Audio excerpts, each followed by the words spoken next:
Ruches et galaxies. Grand-père, j'ai encore beaucoup de questions à te poser. Retournons nous installer sur les transats et reprenons nos conversations. Maintenant, la nuit est vraiment tombée et on voit une quantité d'étoiles dans le ciel. Oui, grand-père, partout. Il n'y a pas une zone du ciel où on n'en voit pas. Y en a-t-il autant dans tout l'univers? Non. Il y a d'immenses espaces sans étoiles. On ne s'en aperçoit pas à l'œil nu, mais on le constate avec nos télescopes. Dans l'univers, les étoiles sont regroupées en grands amas qu'on appelle les galaxies. Chaque galaxie contient environ 100 milliards d'étoiles. Si tu vois beaucoup d'étoiles, c'est que nous sommes à l'intérieur d'une galaxie. Si nous sortions de la nôtre, tu en verrais bien peu. On peut comparer les étoiles dans une galaxie et les abeilles dans une ruche. Chaque abeille d'une ruche y naît, vit et y meurt. Il y a de nombreuses ruches et chaque abeille appartient à l'une d'elles. Elle est en quelque sorte dans sa famille. De la même façon, chaque étoile appartient à une galaxie. Notre Soleil est une étoile de la Voie lactée. Grand-père, est-ce qu'on peut voir notre galaxie dans le ciel? Regarde bien le ciel. On voit une pâle bande blanche qui s'élève au-dessus de l'horizon au nord, passe sur notre tête et replonge vers l'horizon au sud. C'est notre galaxie. On n'en voit qu'une partie, le reste passe en dessous de la Terre et revient vers le nord. Parce que nous sommes à l'intérieur, nous ne pouvons pas en avoir une vue d'ensemble. C'est un peu comme quelqu'un qui, perché sur une branche d'arbre, ne peut voir l'arbre dans son ensemble, mais voit les branches étalées autour de lui. Peut-on voir d'autres galaxies?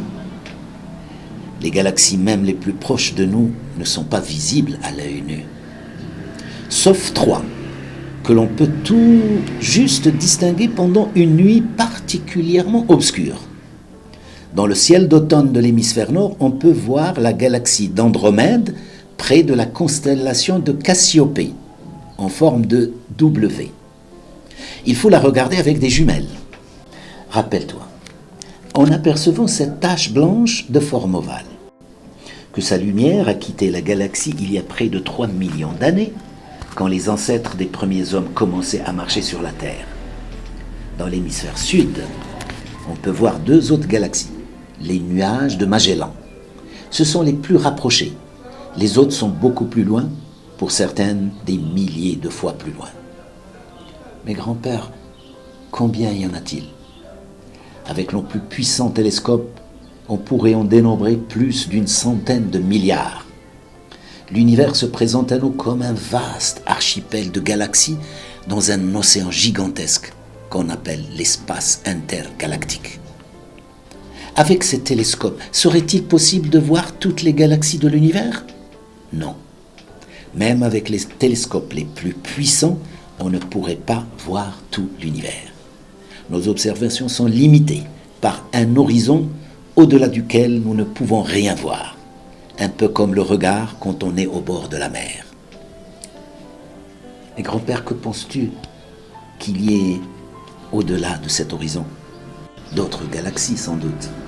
Combien? On n'en sait rien. Se pourrait-il qu'il y en ait un nombre infini? Oui, c'est possible. Ce qui est fascinant dans l'étude de l'univers, c'est qu'on peut s'attendre à tout, même aux choses les plus inimaginables.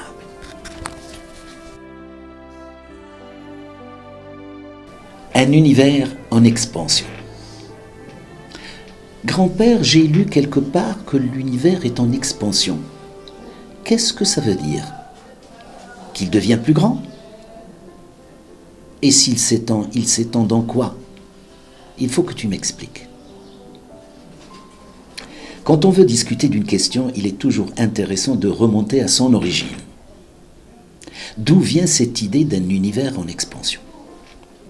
Vers 1920, de grands télescopes sont mis en opération en Californie. l'astronome américain Hubble entreprend de mesurer la distance et le mouvement d'un certain nombre de galaxies. On pensait vraiment qu'elles pouvaient se déplacer. On n'en savait rien. Tout était possible. Les résultats ont été si étonnants, si inattendus, qu'au début, Hubble lui-même doutait de leur valeur. Il pensait avoir commis une erreur quelque part. Ce sont ses propres élèves qui ont réussi à le rassurer. Il ignorait qu'il venait de faire une découverte qui allait influencer toute notre vision du monde. Qu'a-t-il donc découvert de si extraordinaire ? Il a découvert que les galaxies ne sont pas immobiles dans l'espace. Elles se déplacent les unes par rapport aux autres en s'éloignant. Jusque-là, rien d'étonnant. Mais c'est la suite qui va susciter beaucoup de réactions. Les galaxies ont un mouvement d'ensemble très particulier. Plus elles sont lointaines, plus elles s'éloignent vite. Et comment l'imaginer ? Je sens que tu vas me parler de ton fameux pudding au raisin. Oui. Cette comparaison nous aide à nous représenter le phénomène. Dans une pâte contenant de la levure, on a mis des raisins secs. On met le tout au four et on observe ce qui se passe. La pâte, en gonflant, entraîne dans son mouvement les raisins qui s'éloignent lentement les uns des autres.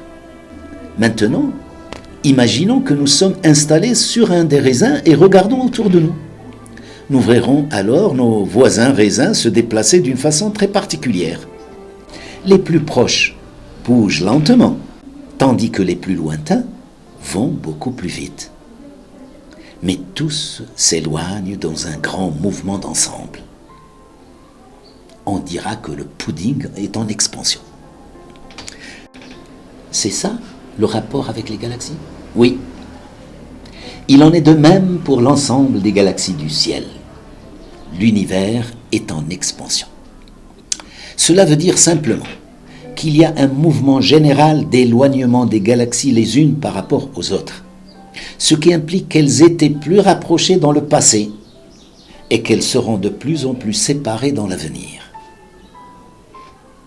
Est-ce que ça veut dire que l'univers devient de plus en plus grand ? Il faut toujours se méfier des comparaisons. Elles ont leurs limites. L'univers ressemble à un pudding quant à ses mouvements, mais il en diffère par la forme. Le pudding a un centre et un bord. Il s'étend dans l'espace vide du four. Notre univers n'a ni centre, ni bord.